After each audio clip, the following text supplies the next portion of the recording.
Hello, and welcome back to my channel. I guess I am doing, my name is Tony, if you are not aware, if you are new here. I guess I am now doing a Super Mario, what is this, Super Mario World, and I guess like a story time almost situation, where I'm just kind of like talking about my life. Because I was supposed to do this with Minecraft, like I was supposed to play Minecraft and then just kind of like do like story time, but I don't know how to play Minecraft and my daughter's supposed to teach me and she hasn't yet, and it's a big long thing. So I decided, since I don't really know what to talk about when I play these games, I'm just gonna talk about my life.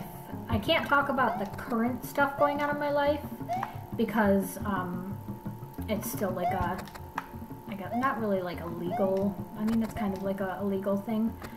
I'm in the middle of a divorce, basically.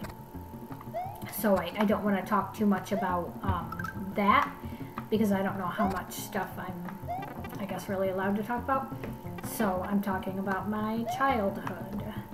And the last time I talked about everything leading up to my father's death, I guess I don't really talk about everything, I just kind of talked about some stuff, but I mentioned that I had a pretty standard, decent childhood up until I was 14 when my father passed away very, very suddenly. And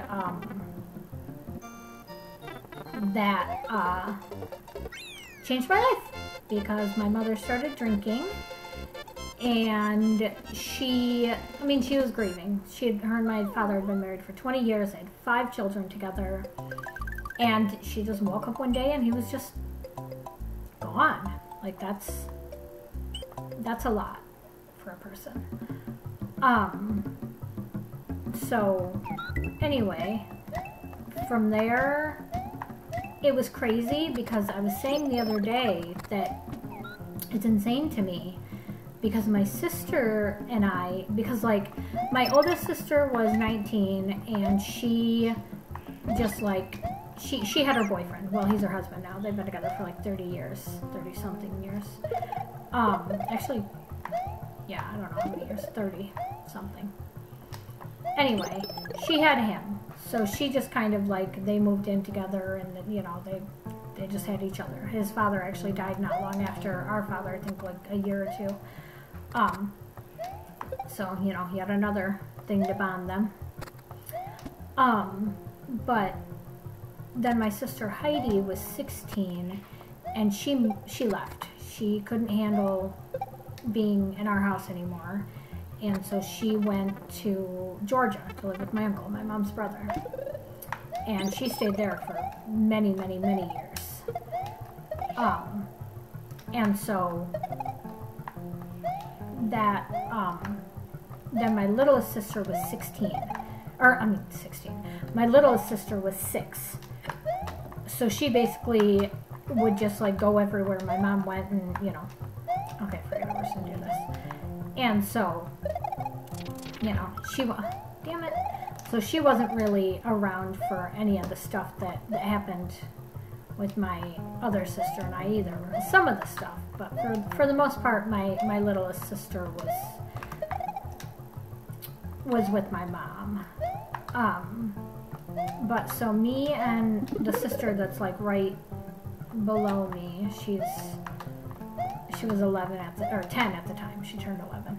She was 11 at the time. She and I was 14. I turned 15 the following summer. Her and I went from not being allowed to even like walk across the street alone to suddenly like my mom was like, basically you can do whatever you want as long as you're together. And let me tell you, that is not what should have happened. So we started hanging out with, you know, a group of people, whatever, and that was it. Like, we were drinking and like partying, and like my little sister was doing really bad stuff. Like, it was bad. And so I was at 14 years old, suddenly responsible for my little sister. I had to try to keep her out of trouble. I had to, you know, make sure that she wasn't doing things that were too terrible, like make sure she wasn't, I mean, the things that happened are just, honest to God, shocking. Like, I can't even describe it. And so, you know, that was a lot for somebody my age to deal with, you know? And I ended up not graduating because my sister got in a lot of trouble at school, and she got expelled. And so I became in charge of taking care of her so that my mother could work. And my mother was supposed to homeschool us, but she didn't. And so that, you know, that became a thing. And like, we were dating boys that we had no business dating. Like, the boys that I dated were at least closer to my age. But the boys that my sister dated were much, much, much too old. And it was a lot. It was a very big mess. It was, so by the time I was 17, I was in my first serious relationship with a guy, and like we lived together, and my sister was actually dating his best friend, who was also much too old. Like, this guy wasn't that much older than me. He was only 2 years older than me. But the guy that she was dating was, you know, she's, 3 years older than me, or younger than me, almost 4 years younger than me. So if he was 2 years older than me, that puts him what, like 6 years older than her? It was not a good thing. But you know, when you're, you know, 15 to 17 years old, you can't. I mean, literally, there's nothing I could do to stop my sister from doing the things that she was going to do. So I didn't even bother trying. If you know, there was no point. But anyway, by the time I was 17, actually I think I was 18 when this happened, I one day, just out of the blue, had a panic attack. Like, because lots of stuff happened from when I was 14 to this. Like, lots and lots and lots of things happened in my life. Really messed up stuff. You know, and I mean, I had friends. I had a lot of really good friends. Some of them are still my friends to this day. But you know, there was also a lot of messed up things that happened. And those stories can wait. Because I don't know how many of them I really want to tell on the internet, you know? But when I was 18, I started having panic attacks. And of course, at the time, I didn't know what they were. I was just like freaking out. I was like, what the heck's wrong with me? I'm dying. I'm like sitting in a gas station parking lot with my then boyfriend and thinking that I'm literally dying because like I can't breathe. It was bad. If you've never had a panic attack, it's not a good time. But I ended up going like to see my doctor, like my actual doctor, and he is the one who, you know, then I had to see a therapist after that, but he was, no thank you, but the doctor was the one who, you know, explained to me that it was panic attacks, and I got diagnosed with an anxiety disorder. Well, at that time, I was smoking cigarettes, drinking alcohol, and smoking marijuana pretty regularly, and had been, you know, since I was 15 or so. Well, I stopped doing everything cold turkey, and I have not done drugs or drank really since. And I drank a little bit once I was in my mid-20s and already a mother when my oldest son, when his dad and I split up, me and my roommate would go have a drink at the bar and shoot pool every other Saturday when he would go to his dad's for the night, but like I never got like drunk. I'd just drink a little bit. But anyway, that's not the point. The point is I had anxiety so bad that I could not leave my house for, I want to say it was 9 months, might have been 6 months.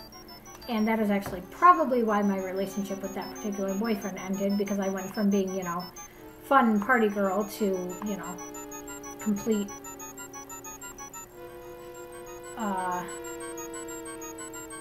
person who could not, like, hypochondriac who could not leave her house for any reason.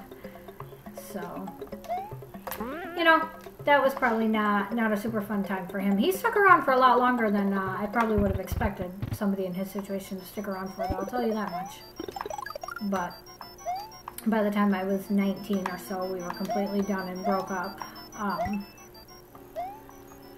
But yeah, that was the start of my anxiety disorder. And let me tell you, holy moly, is that ever not something that I would wish on anyone. Not my worst enemy. Like, anxiety is no fun. And I still to this day have it. I obviously don't have it nearly as bad as I did. Are you kidding me? I obviously don't have it nearly as bad as I did back then.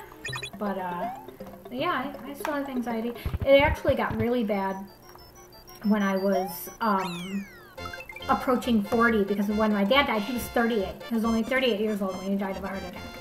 So obviously, as I, you know, approached that age, I would get some serious anxiety. But the difference is, my father lived a lifestyle when he was younger that I did not live. So, you know, definitely a lot more risk factors for him than there are for me, which honestly, if I would have continued how I was going when I was a teenager, maybe I would have more of the risk factors, but like I never did like hard drugs. That just, that wasn't my thing. It's never been my thing. So, you know, at least I have that going for me. But yeah, it definitely gave me some anxiety. I had a while there where I literally could not sleep at night. Like, it was really, really, really bad. My anxiety when it came to like my heart was so bad. And so, of course, I decided, 1 second, please. Okay, sorry about that. I don't even remember what I was talking about because my sister just showed up to get her son's Xbox that he left here. So, I don't know. I think I was just talking about my anxiety. Oh, yes, I was. Basically, I discovered that I had anxiety, and that led to several years of very rough time for me. And my mother, again, was drinking a lot, so she was not super helpful during that time. And so basically I just kind of had to learn how to deal with pretty severe anxiety all on my own. And that was something that was a lot. I'll just say that was a lot, having to deal with pretty severe anxiety completely on my own. Well, I shouldn't say on my own. I did have a couple of friends that helped me, but I mean, they also weren't. I mean, they weren't going through it, so they didn't understand. My boyfriend at the time didn't understand. He just wanted to, you know, hang out and party, and so yeah, it was a rough time in my life, let me tell you. And like, I also had like things that had happened to me that like other people didn't know about too.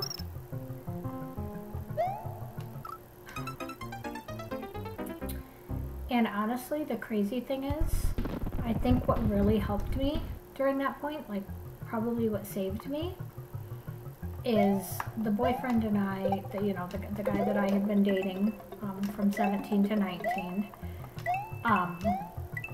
or I guess 16? I 16 when we got together? I think it was 16 to 19 I was with him. But like right before I turned 17. Anyway, we split up, and he actually went to jail on a drug charge that that didn't have anything to do, well, I guess it had a little to do with the breakup, but him and I split up, and I had been living on my own, and I ended up moving back home. Oh my gosh, my phone is so loud, I'm very sorry. But I ended up moving back home, and I started hanging out with my friends that I hadn't hung out with in several years because of that boyfriend. Like, he wasn't, like, he didn't tell me that I wasn't allowed to hang out with certain people, but one of the people was an ex of mine, and he just did not like us hanging out, I guess. But anyway, I started hanging out with two of my best guy friends a lot more, and then like also one of my female friends, and that honestly was a big help towards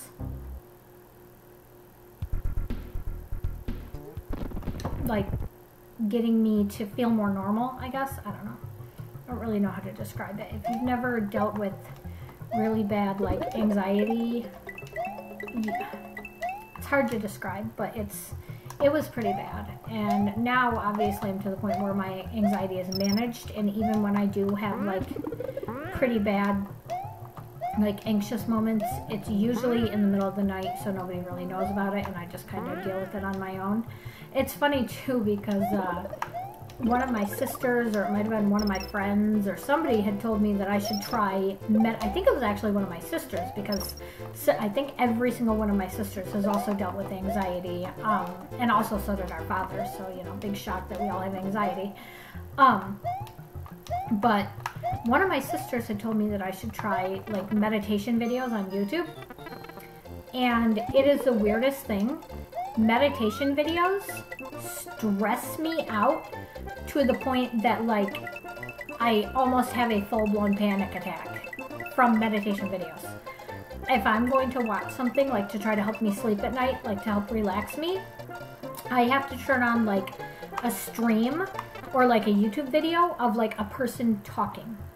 Like they can't be screamy. Like there's this one